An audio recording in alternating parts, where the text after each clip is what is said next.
Pemirsa, ketagihan main judi online, panang inisial YS warga Indralayu ditangkap polisi karena melaku ke aksi maling.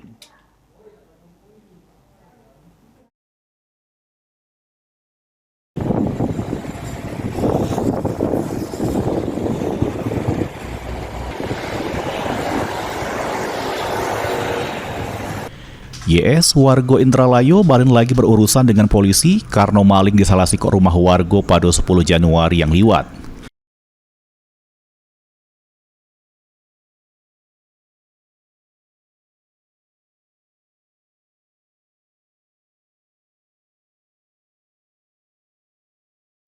Kapolsek Indralayu AKP Junardi membenarkan amun pelaku merupakan residivis maling yang berulang kali masuk penjara.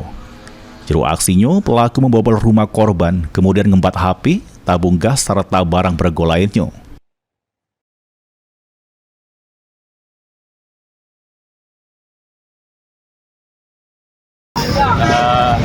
Pelaku pembongkaran rumah ya. Jadi pada saat diamankan, kemudian diinterogasi, pelaku membenarkan ia melakukan tindak pidana dan barang bukti yang diamankan yaitu HP dan tabung gas. Untuk ancaman pidana terhadap pelaku, kita sudah menerapkan